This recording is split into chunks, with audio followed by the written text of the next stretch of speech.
you for tuning in to another episode of Blooming with Chef Ash. This is part 3 of my motivational series, Bloom Where You Have Been Planted.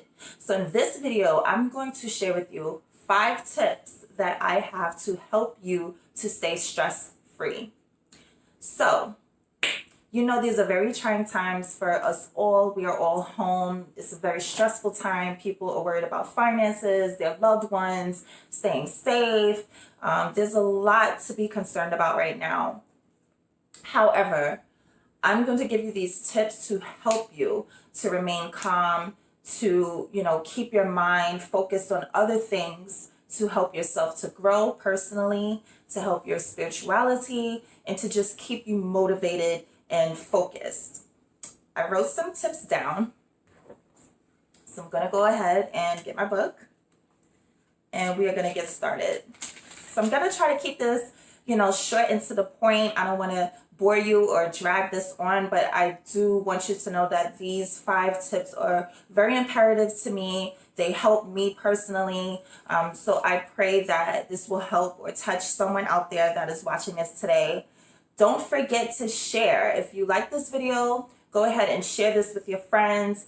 Click the like button. Go ahead and subscribe. Hit that alarm to get all of the notifications for the next video that's coming out on this channel.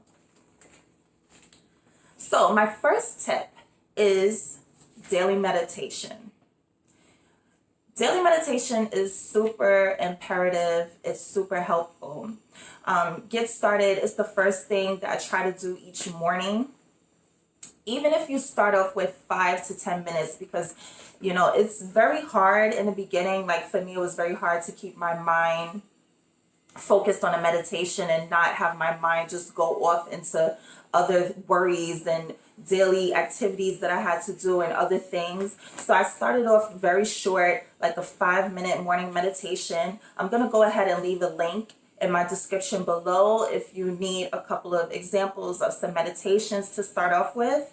But meditation helps, guys.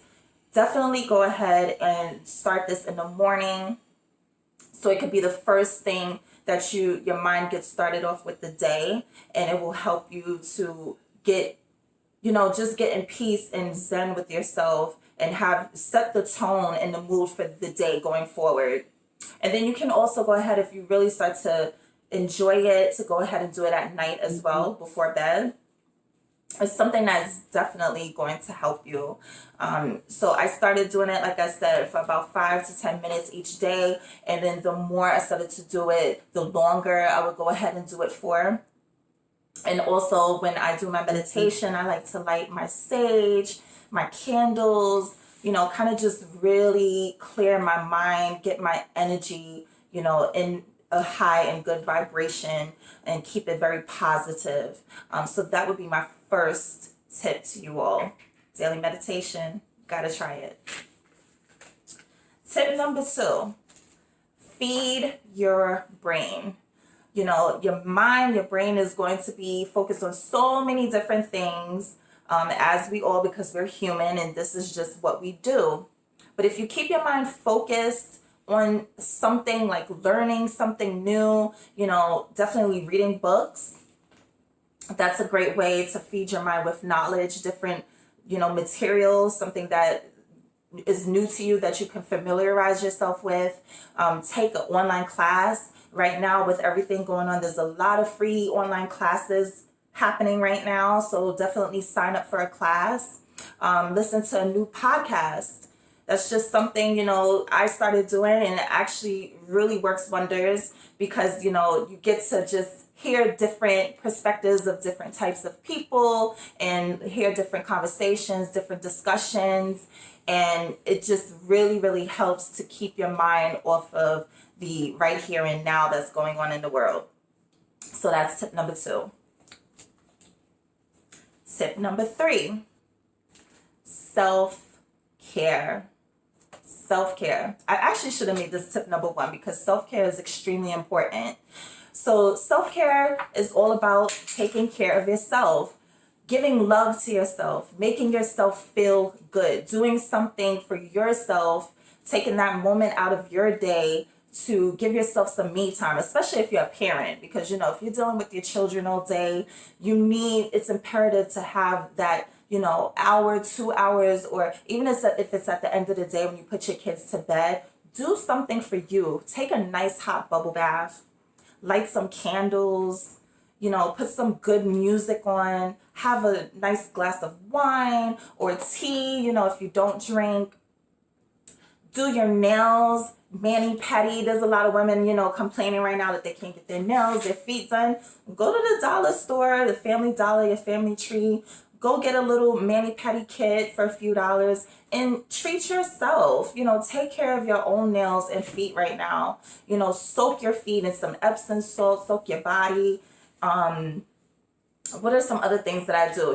Whatever your hobby is, if you like to paint or draw, color, do something for yourself. But that's very, very important. You should do something for yourself every day, at least once a day. Take an hour to set an alarm or, create like some kind of schedule in your electronic organizer and have that reminder go off like, okay, it's time for me time. I have to give myself that break. It's important. So that's step number 3. And now, tip 4, social media break.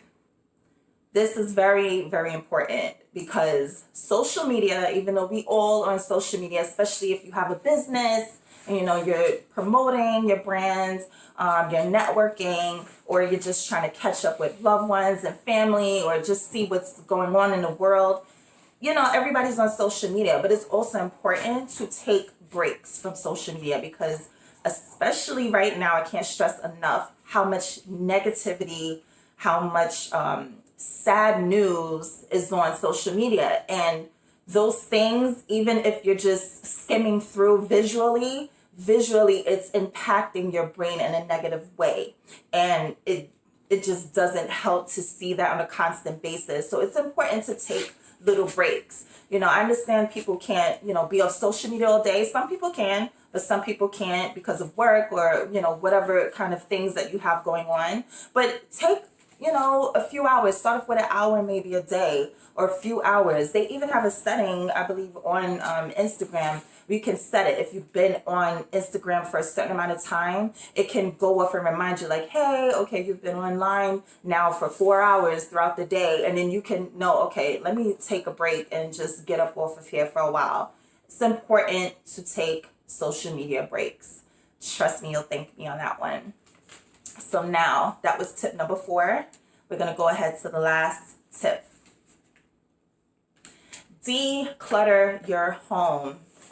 Okay, so this is something that we all can do right now. I mean, everybody does spring cleaning. Right now it's spring, so it's the perfect time, but it's also a perfect time because we're all home. I mean, majority of us are. So decluttering your home, doing stuff physically removing and throwing things out helps us mentally. Just like mentally, our thoughts, like I spoke about in part 1 of the series, and also in part 2 about, mentally thinking things, it also, produces physical outcomes, but also when you do things physically, it can help with your mental. So it works in reverse. When you declutter your home and just start reorganizing and just clearing out space, it makes you feel so good. When I do it, it just makes me feel like I can breathe. Like you just feel like a weight is off your shoulders. It is something that can definitely help with stress because sometimes, especially now, if you're always in the house, you're in this environment, and when you have a lot of clutter and a lot going on, it can start to physically take a toll on you because you're just seeing all of this stuff and you just could start to feel suffocated. So when you start to just relieve that and get rid of things, just throw everything out. You don't always have to hold on to everything. A lot of people hold on to things, not the things that have sentimental value. Of course, you want to hold on to certain things that mean a lot to you. But, those pair of jeans that you're not going to fit into anymore, those outfits that you're like, okay, it's been some years now, I'm not getting back into this, or that favorite old furniture that's just been sitting there taking up dust, throw it out, guys. You're gonna feel so good when you do this. Trust me. So I pray that you all enjoyed these 5 little tips that I have for you to stay stress-free during this time. Leave some comments below if you have some other tips for my fellow watchers that work for you that you would like to share with the group. I will also be in the comments, so I would appreciate to see, any of your tips that you would like to share. Don't forget to subscribe. Thank you so much for tuning in. I pray that you all stay safe. And if you can, please stay home. Stay home, stay blessed, love and light. Until next time.